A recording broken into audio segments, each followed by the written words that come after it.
It was a slightly muted final presidential debate in more ways than one. President Trump and former Veep Joe Biden faced off for one last time before Election Day. The first debate, which was described as a hot mess in a dumpster fire and a train wreck because the pair repeatedly shouted over each other, meant some new rules this time. Each candidate's microphone was cut, while the other one had their 2 minutes of exclusive talking time. Both candidates were disciplined, mostly waiting until the other finished to have their turn in a clash that was far, far more presidential than the first debate.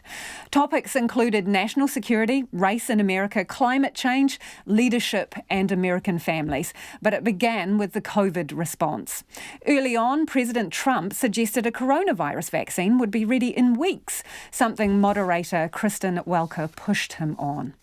You talked about taking a therapeutic. I assume you're referencing Regeneron. You also said a vaccine will be coming within weeks. Yes. Is that a guarantee? No, it's not a guarantee, but it will be by the end of the year. But I think it has a good chance. There are two companies, I think, within a matter of weeks, and it will be distributed very quickly. Can you tell us which companies? Johnson & Johnson is doing very well. Moderna is doing very well. Pfizer is doing very well. And we have numerous others. Then we also have others that we're working on very closely with other countries, in particular Europe. Let me follow up with you, and because this is new information, you have said a vaccine is coming soon, within weeks now. Your own officials say it could take well into 2021 at the earliest for enough Americans to get vaccinated. And even then, they say the country will be wearing masks and distancing into 2022. Is your timeline realistic? No, I think my timeline is going to be more accurate. I don't know that they're counting on the military the way I do, but we have our generals lined up, one in particular that's the head of logistics. And this is a very easy distribution for him. He's ready to go as soon as we have the vaccine. And we expect to have 100 million vials. As soon as we have the vaccine, he's ready to go. Biden faced questions about whether he supports a shutdown strategy. What I would say is I'm going to shut down the virus, not the country. It's his ineptitude that caused the country to have to shut down in large part. Why businesses have gone under, why schools are closed, why so many people have lost their living, and why they're concerned. Those other concerns are real. That's why he should have been, instead of in a sand trap in his golf course, he should have been negotiating with Nancy Pelosi and the rest of the Democrats and Republicans about what to do about the acts they were passing for billions of dollars to make sure people had the capacity. But you haven't ruled out more shutdowns. Oh, well, no, I'm not shutting down the name, but there are, look, you need standards. The standard is if you have a reproduction rate in a community that's above a certain level, everybody says, slow up.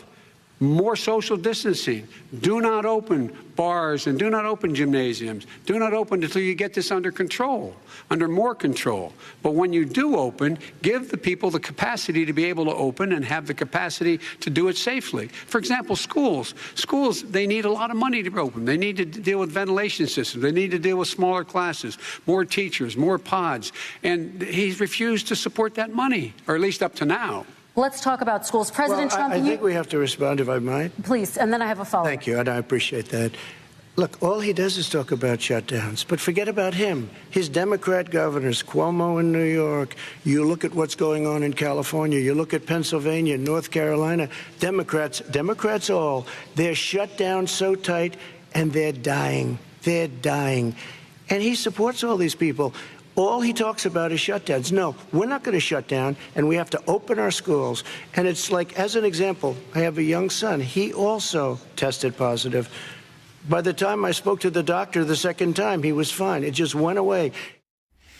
Talk turned to Trump's taxes, with him claiming he pays far more than the $750 recently reported by the New York Times.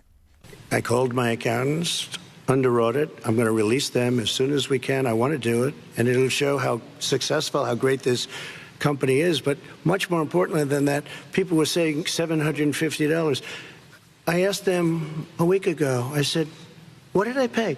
They said, sir, you prepaid tens of millions of dollars. I prepaid my tax. You just said you spoke to your accountant about potentially releasing your taxes. Did he tell you when you can release them? Do you have a deadline for when you're going to release them? I get treated worse than the Tea Party got treated. Because I have a lot of people in there, deep down in the IRS, they treat me horribly. We made a deal, it was all settled until I decide to run for president. I get treated very badly by the IRS, very unfairly. But we had a deal all done. As soon as we're completed with the deal, I want to release it. But why did he's been saying this for 4 years? Show us. Just show us. Stop playing around. And when it came to national security, things got personal. And what's he do? He embraces guys like the thugs like in North Korea and the Chinese president and Putin and others, and he pokes his finger in the eye of all of our friends, all of our allies.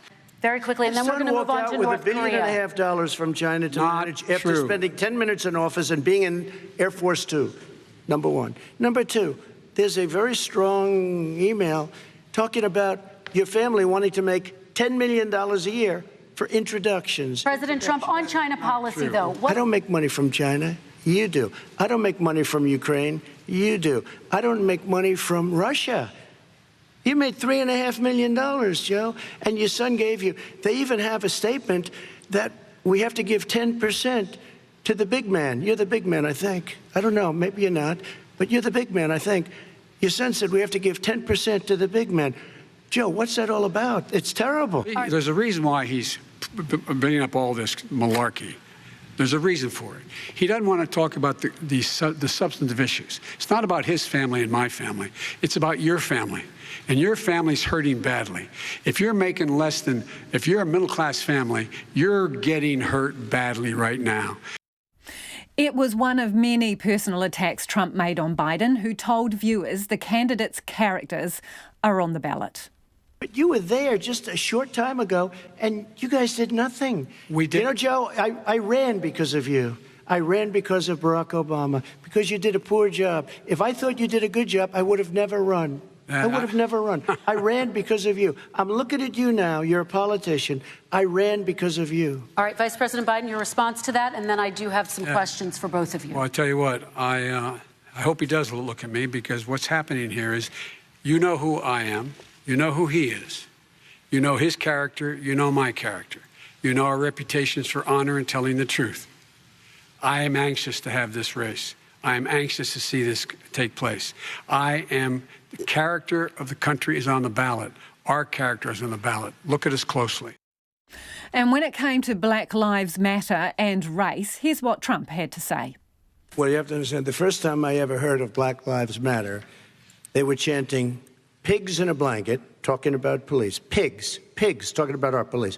Pigs in a blanket, fry them like bacon. I said, that's a horrible thing. And they were marching down the street. And that was my first glimpse of Black Lives Matter. I thought it was a terrible thing.